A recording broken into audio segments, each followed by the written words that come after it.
It's the back nine of the final round of the 2022 PDGA Amateur Disc Golf World Championships from Southern Indiana. It's Grant Zellner and Paavo Stubstad. Drama building as we go into this back nine. You can see right there the 6-stroke lead down to 4.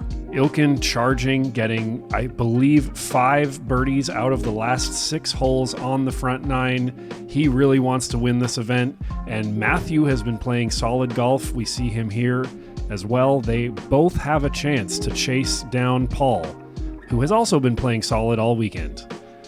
Zachary Tesone rounding out the lead card, wowing the crowd with powerful forehand drives. Jumping to hole number 10.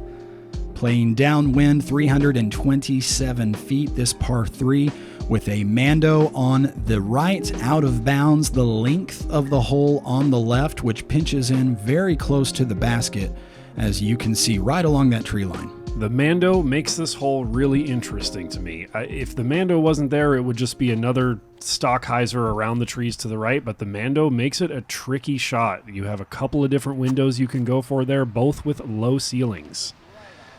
Ilkin with the box and into the first available tree, just making it about 180 feet down the fairway. Mathew quickly to play as per usual. Going for that forehand flex down the left side, the same line Ilkin was going for, but Mathew executes it. A little bit of a flare there, but he'll have a circle's edge look for the birdie. Looks like Paul is lining up the forehand as well. Going down the middle gap. I don't think that's what he intended. And that's over the path, but is that safe on this hole? The path is in bounds. Yep. So he's just going to have a longer look for a birdie. Certainly no surprise seeing Zachary go with the forehand. Zachary having to sort of dial back the distance, scrubbing the distance off by just riding the turf right down the hillside. That disc was no more than 2 feet off the ground for the entirety of the flight. That was fun to watch. Ilkin, a 125-foot touchy upshot. He'll have to settle for a par here at the 10th. Paul from about 45.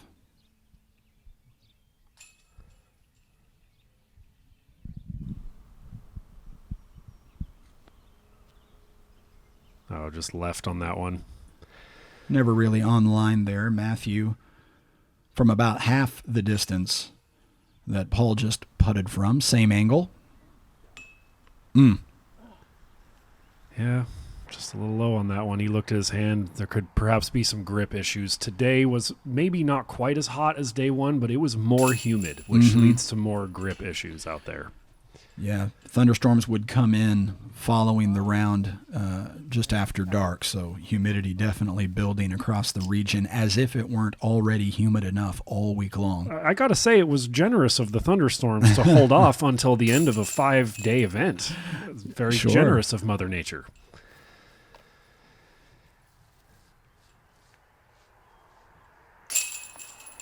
Ilkin and Paul both settling for pars, so no movement between the two of them, still 4 strokes. And as we were talking about the weather, Zachary tapped in for a birdie after that beautiful drive, not to be overlooked.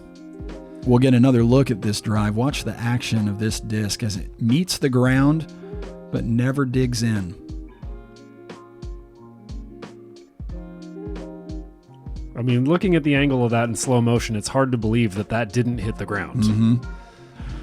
All the way down. Hole number 11, par 3, 262 feet, a bit shorter than the par 3 10th. Playing similarly downhill, though, with the out of bounds running all the way up the left side, just like hole number 10. The green, just sort of a different shape, sort of a side hill here the players will have to contend with. As with the previous 2 holes, the main challenge on this is that out of bounds on the left. Zachary with the box, forcing over something slow and overstable. And that is a great shot, Grant. Look at that. Parked for birdie. Executed to perfection. Here's Ilkin needing to put the pedal to the metal here. Going for a wider hyzer line. That's good too. Another perfectly executed shot. Mathew to play next. Ooh, this one flirting with that out of bounds. And I think he stayed safe. Yep. The out-of-bounds line on this hole is a little more forgiving than the previous two. He did not know from the tee that he was safe. Here's Paul, the leader, with the pressure on. That was a beautiful flip to flat. I love watching those shots that come out with hyzer and flip up to flat and just never have that hyzer finish. They just finish going in a straight line. Mathew is just outside circle 1 here.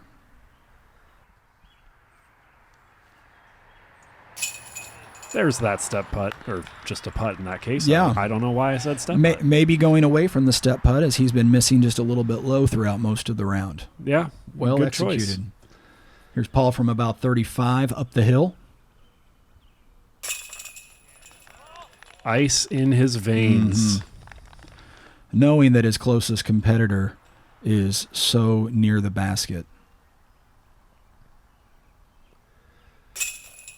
Ilkin taking no time in the circle, as he always does. In for the birdie. And Zachary, practically a tap in. And wait for it. Wait for it. That would be a star frame. Everybody birding the short 11th Well done, gentlemen. here at the Princeton Country Club.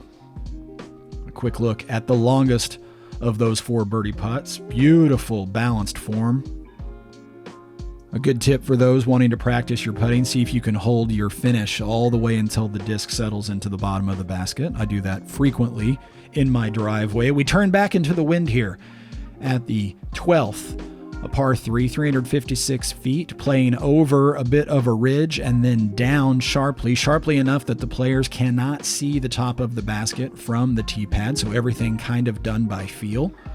You can either play the backhand hyzer down the cart path here, fading into the green, or the wide forehand hyzer around to the left of the trees.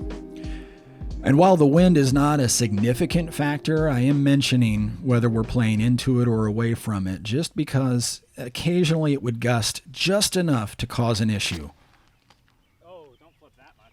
Zachary, though, powering low regardless of any wind conditions, counting on the ground play to nestle that disc toward the basket, and it does so beautifully. When a forehand line is available, you can pretty much be guaranteed that Zachary will be taking it, and you can see why. No doubt about it. Ilkin playing just a little bit wider. Getting some great ground play as well. This hole, a lot of fun. The players not really sure how their shots ended up until the crowd that you can see down the fairway reacted. So everybody having a good time. Waiting to see how things ended up. Here's Mathew.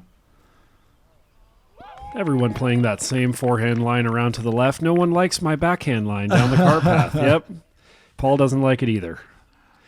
I guess on and beyond the cart path is OB, right? So that is true. It's a higher risk shot. That is true. Paul following suit, getting just by that tree trunk, a little bit fortunate, and nestling down. Okay. Everything all right? Ilkin to play first. About 30 feet, putting downhill. Oh. And you can see the frustration there in his body language. We are coming down the stretch. He is a few strokes back. He knows every putt counts. Paul with an opportunity here. 28 feet up and in, picking up that stroke on Ilkin. Extending his lead to 5.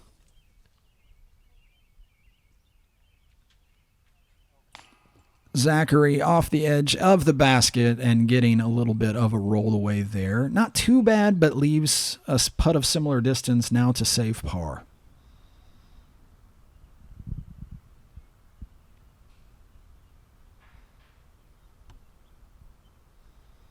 Dialing in the focus. Lining it up. Oh, dear. That's disappointing. 3 putts are one of the most frustrating things in disc golf. There's Mathew paying off that CTP with the birdie and beginning to make a little bit of noise. Zachary in for bogey there after the unfortunate roll away. And here's Ilkin tapping in a par. Mathew now only 2 strokes behind Ilkin. Mm-hmm. As we take another look at our fearless leader, Paul, hitting yet another solid putt. I like the action that he has in his wrist, releasing that putt, palm up.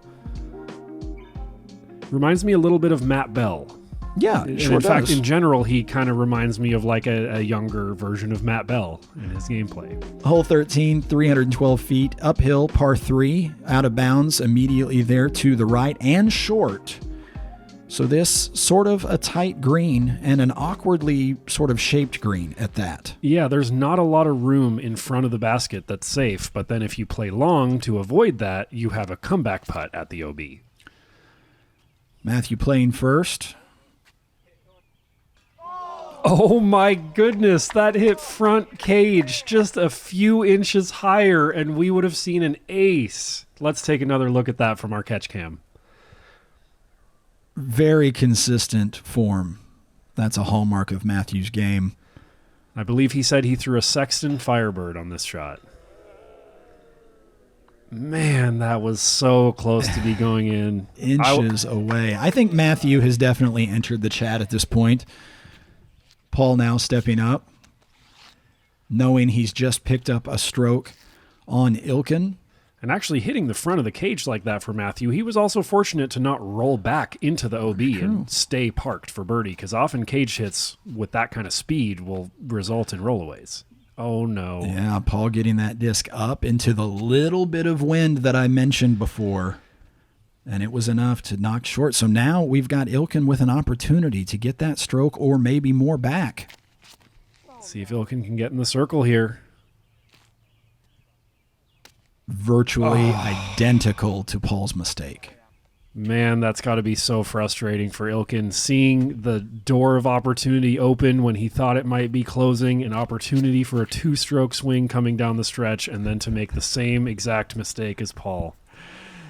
Zachary, the hat falling down over his eyes, no problem, puts his shot about 30 feet long. But looking straight back at the OB. That is true. Here's Paul. Going for the par save. Really was, and now he'll have a little bit of a tenuous look back at the basket to save his bogey. Ilkin now running this all the way. Just a bit low. Dead on line, though. Now Zachary looking at danger.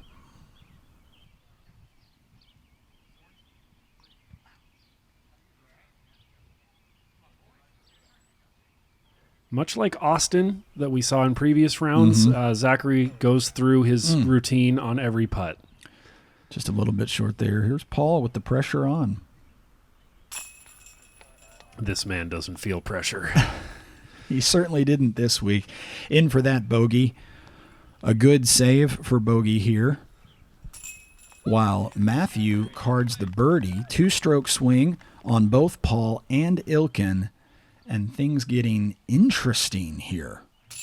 With Ilkin taking that bogey, Mathew and he are now tied for second place. Just 5 strokes behind Paul with 5 to play. Not impossible.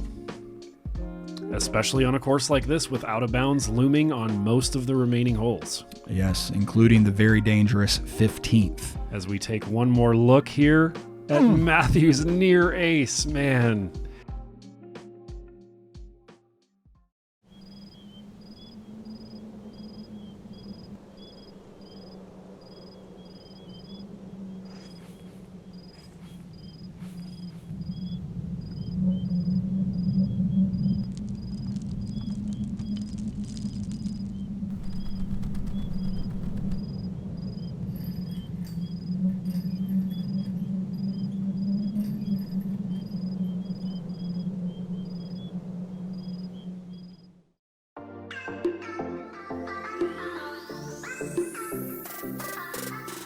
Plastic Addicts is proud to sponsor the coverage of the 2022 PDGA Amateur World Championships.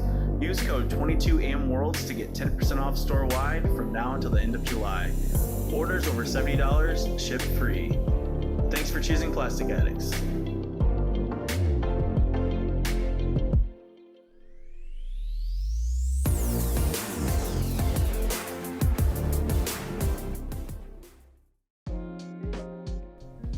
Hole number 14 here at the Princeton Country Club plays around a mando tree that is about 340 feet from the tee. You can see the mando tree down there next to the golf cart. And then the hole continues on to the left for the duration of its 724 feet. Of note on this hole, a small area of out of bounds. You can see it here to the right of your screen where that monument-looking stone is. All of that tee area around in front of that monument was an out-of-bounds, sort of an out-of-bounds island, sort of an island in reverse. And the players needing to keep that in mind as it is well out of sight depending on where they land these tee shots, starting with Mathew. Mathew flipping that hyzer up to flat. Looks like he's going to get well around the mando, well around the corner. Wow. And that is a crush. Easily one of the longest drives I've seen on hole 14 all week long. Zachary to play next.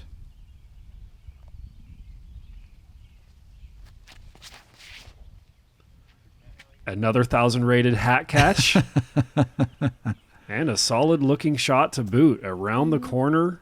Almost as far as Mathew. He's going to have a straight approach to the green from there as well. Here's Paul.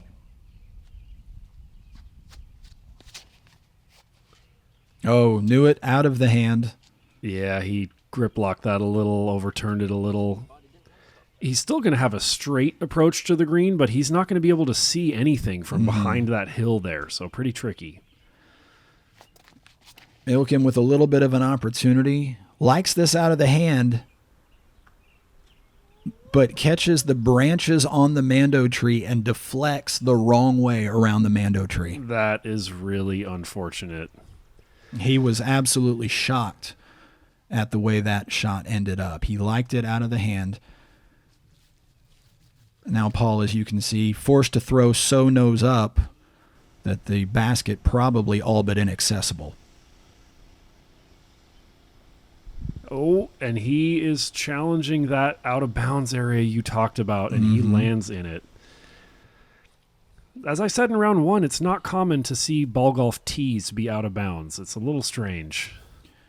Okay, now from the drop zone. Trying to get up and down to save the par. Wow. Almost birdied from the drop zone. From 375 feet. Here's Zachary now. From 305, up and over that out-of-bounds area, and into about 45 feet. Finally, Mathew, impressively just 280 feet away. Playing that high hyzer shot, hoping for it to dig. Wow. Oh, my goodness. Scaring the basket 2 holes in a row, Mathew will card the lone birdie here at the 14th. And here's Paul after that unfortunate penalty stroke he took after landing in that ball golf tee area. Smart play. Accepts the penalty stroke. He'll take a bogey here.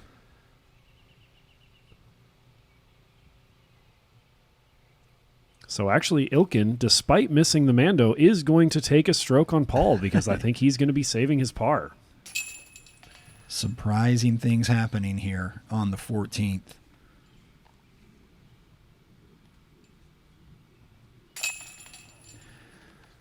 Zachary in for par. Ilkin now putting out for par. And then Mathew for birdie and a 2-stroke swing on Paul Krans. All of a sudden, even tighter at the top.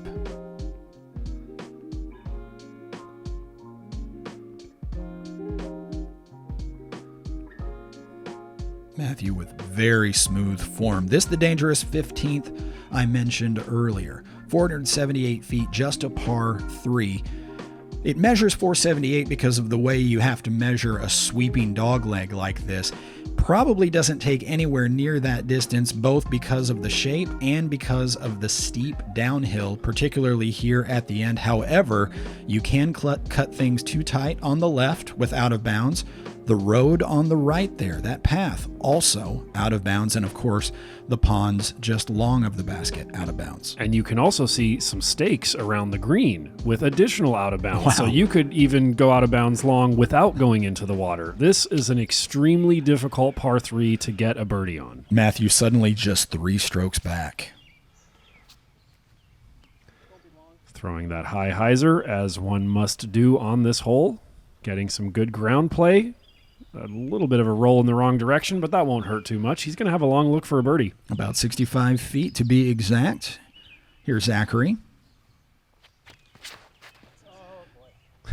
I'd never get tired of watching that. Everybody having to wait until the spotter gives them the red or green flag. Unfortunately, that'll be a red flag for Zachary. Crossing that out-of-bounds cart path pretty far to the other side. He needed a lot more hyzer on that shot or a much more stable disc on that line. Here's Ilkin. Enough power to have gone long way back on day number 1. That's right. We saw him go OB in the water on day number 1. Oh. Nearly does it again. I mean, that was on the other side of the cart path anyway, so whether it made the water or not, he crossed into OB quite a ways back there. Well, he'll get to keep the disc in his bag for sure. True. That's the advantage to not going in the water right there. Here's Paul with maybe a little bit of an advantage, at least on Ilkin. However, he knows Mathew is safe, and Paul now safe. He's got a longer look for birdie as well, maybe about 40 feet. Mm-hmm. Zachary from his lie after the penalty stroke. Well played. Good ground play, and he's up there to save his bogey. Ilkin 120 feet in hopes of saving par.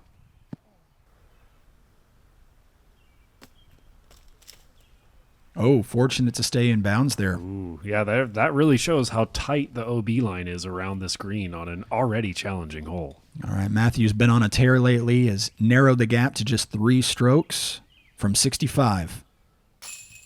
Wow, what a putt, Mathew, on one of the hardest holes on the course, Wow. carding the birdie as you've gone from 3rd place to 2nd place, chasing down the leader. Here's your leader from 45. Oh, man, of all the times, that is the definition of a clutch putt right there. Wow. Impressive and exciting stuff here. The lead remains 3 thanks to that incredible birdie putt. At this point, which of those 2 birdie putts are we going to see here at the end of the hole with our traditional slow motion replay? I'm not sure which one more impressive. I would guess Mathew, just because it was farther. You know, Paul's was more impressive given the circumstances Yeah. and the pressure since Mathew had already hit his. Well, here, let's find out.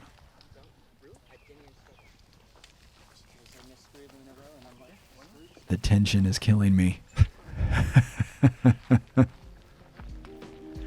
As we see the players walking off to the It next is hole. Mathew. Yep, the longest All right. putt is the longest putt, regardless of situational factors. As we watch this, I have to shout out Andrew Gowan and Bryson Haft for getting the only 2 other birdies in addition to Mathew's and Paul's birdie. So we saw half of the birdies on that hole on lead card today.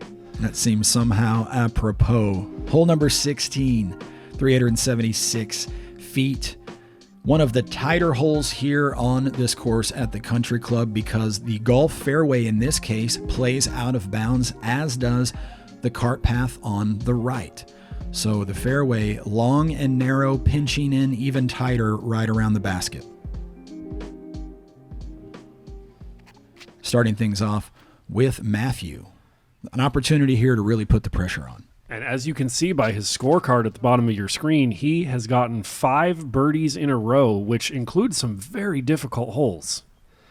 He's outside the circle, but is looking at the potential for 2 turkeys in a row. Mm-hmm. Paul now, counting on height to stop this disc as it comes into the basket. Perfectly executed to just about 25 feet. Zachary to play next.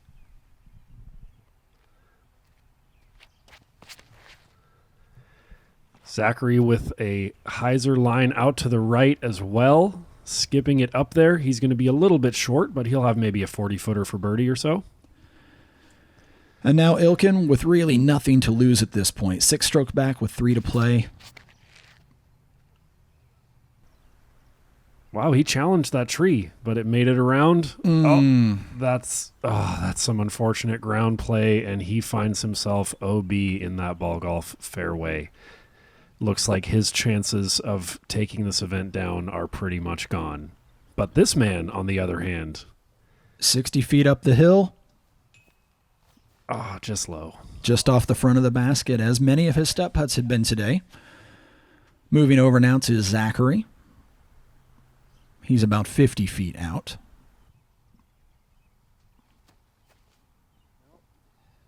Just right side.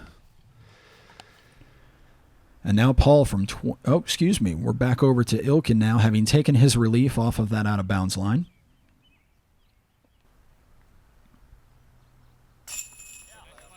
Saves the par. I feel like we've seen Ilkin save par on a lot of holes this round where he went out of bounds, throwing the amount of strokes required for a birdie, but unfortunately with the penalty strokes, getting pars instead. Here's Paul now from about 25.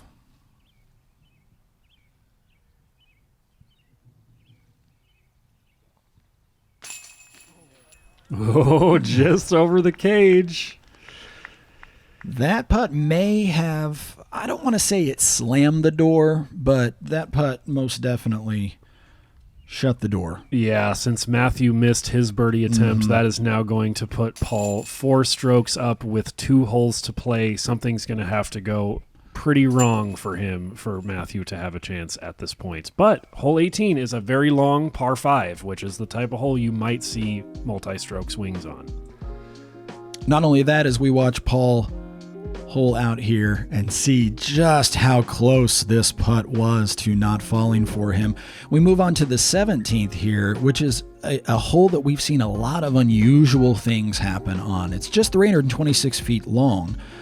And as we crest the hill here, you'll see that the basket is blind to the players. The ball golf green on the left is out of bounds.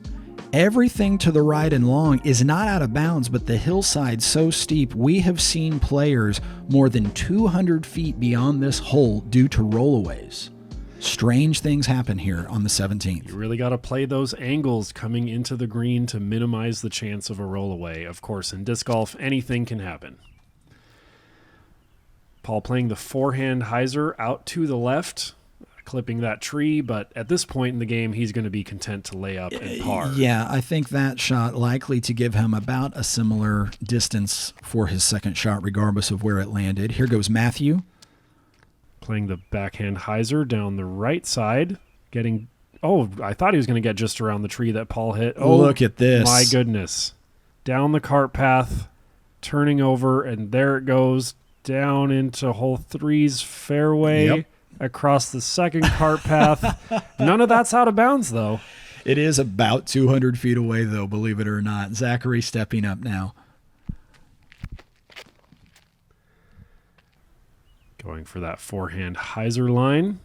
Interesting choice, all of the players that choose to go forehand here with the hillside sloping in the direction that a forehand will hyzer. I agree, Grant. I feel like the backhand play is more consistent on this one than the forehand. But you've got to go with what you're comfortable with. Ilkin, in this case, comfortable with the backhand. That may have been a good sign. He had a real opportunity there to go into that ball golf green and take another out-of-bounds stroke. So that sign should say no discs instead of no carts. Ilkin long and getting another of these patented hole 17 rollaways here at the Princeton Country Club. Jeez, I'm starting to feel bad for Ilkin at this point. The course is just not being kind to him on this back nine. Mathew now from just over 200 feet, 220 to be exact. And he puts it up there for a par save. Boy, a lot of distance traveled for a par save on a 326-foot hole. That's right. Uh-oh. Ilkin hits that branch. He's going to have a bit of work left still. Mm-hmm. No surprise here to see Paul laying that up. That layup even was perhaps a little bit tentative. That's going to be a little bit of a nervy 15-footer there, given the circumstances. He turned and said as much just after the disc left his hand. Here's Zachary now, playing from 50 feet down the hill. Oh, just off left side. At least he can laugh about it. I spoke with Zachary a little bit after the round, and he told me he is primarily a woods golfer and in general struggles more on open courses like this. And I feel your pain, Zachary. I prefer woods golf as well, as Ilkin leaves that just short. So Ilkin taps out the double bogey on the 17th. Paul confidently in, despite the nervy distance there for that par save. And with Mathew taking a par as well, the two will move on to hole number 18. Paul 5 strokes ahead of Mathew and the rest of the field.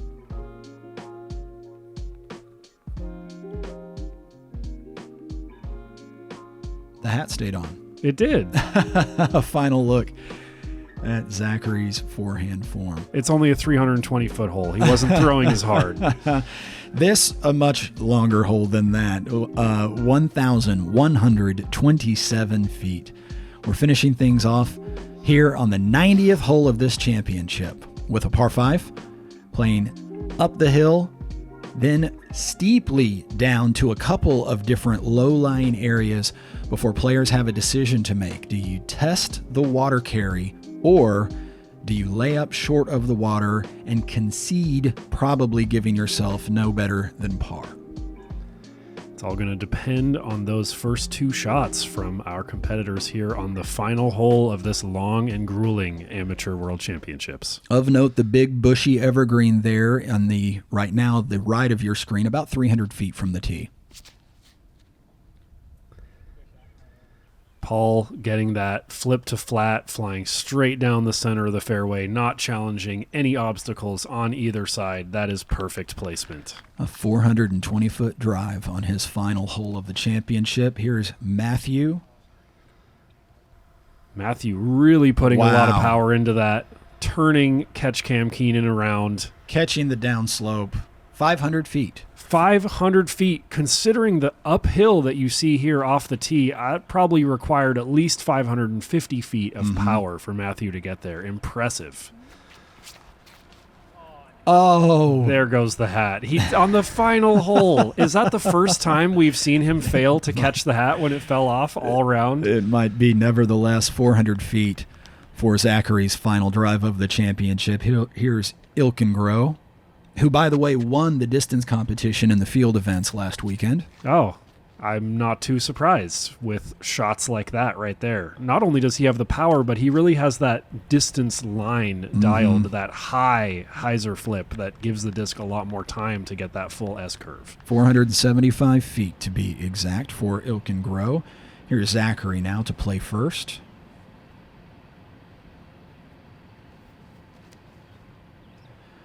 The basket well in excess of 600 feet from this point, so really nobody, with the exception perhaps of Paul or Ilkin, with even a thought of going for the green, and I certainly don't expect Paul to do so.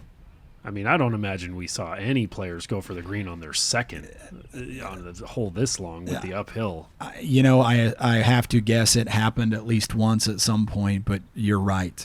Given the wind conditions for the 2 days we were here at the country club, I don't see it either. Ilkin considered it very briefly, lasered the distance, and determined that the layup was the smart play for him as well. Yeah, I mean, 1127 with the uphill plays probably 1200. That's 2 600-foot drives required to reach the green in 2. Mathew wasting no time, as usual, especially when he's going for layups. He plays even faster, as we've learned. Out to the left side, he can easily get over the water from there.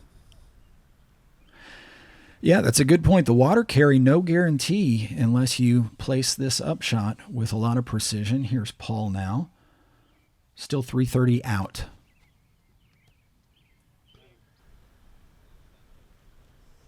I think he might have been trying to hyzer around the tree, and it came out a little underpowered, but he still made the green. And with his lead, that is the end of the tournament for him. He's got it in the bag. Mathew now actually playing a pretty similar line to Paul's. Getting just out of bounds, no more than 18 inches or so. Here's Zachary trying to spike a forehand hyzer into the area around the basket. Looking for that disc to turn up right about here. Great shot. Well done. Not really a spike, more of a slide there. Yep. He surprised me with his play. Here's Ilkin going across the water, fading out a bit, hoping to stop before the out of bounds, and he does. All right, so everybody here to wrap up their tournament. Everybody separated by a few strokes here, so no chance of anyone altering their positions at this point, at least not relative to each other. See if Ilkin can finish with a highlight. Oh, Oh, man, that was so close. He's been so dialed with that step putt all week. It's been fun to watch that young man play.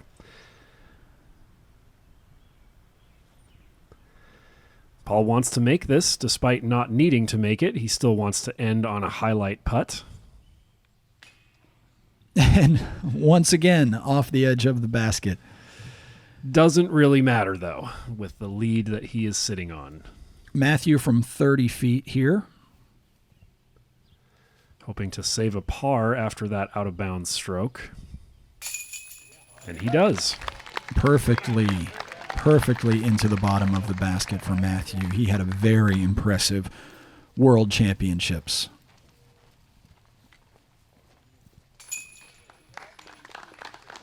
Zachary in with the lone birdie on the card.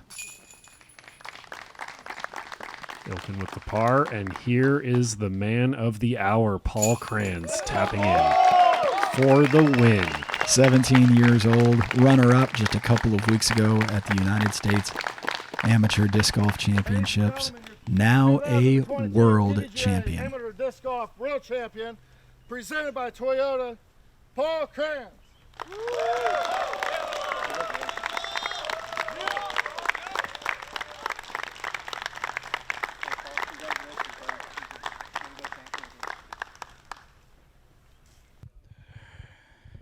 But 17-year-old Paul Krans of Dudley, Massachusetts, you are a world champion. What are your first thoughts when you hear those words?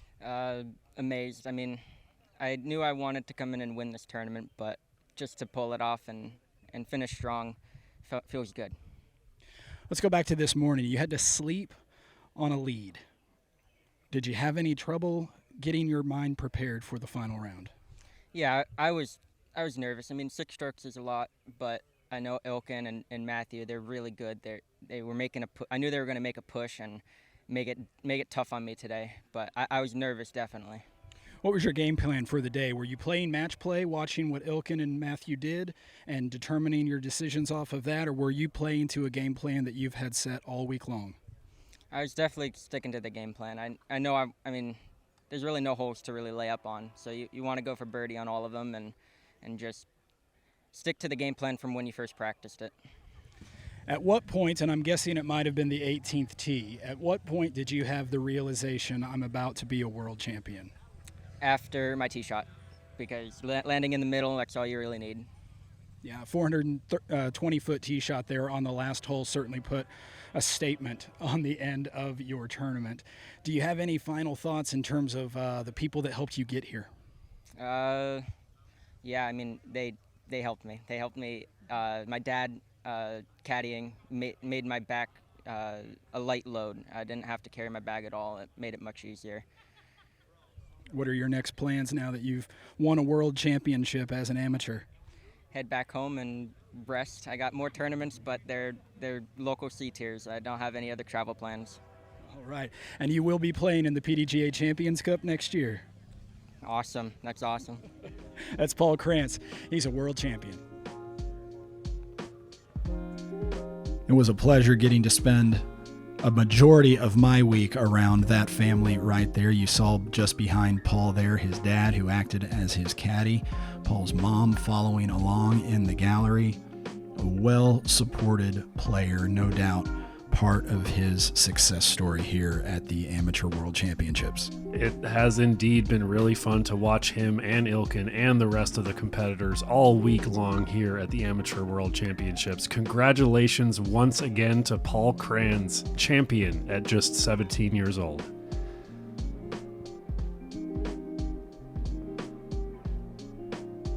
Looking at Mathew Helms after a spectacular week of disc golf himself, bringing home a podium finish. Also, Austin Bates playing his way back up onto the podium from the chase card.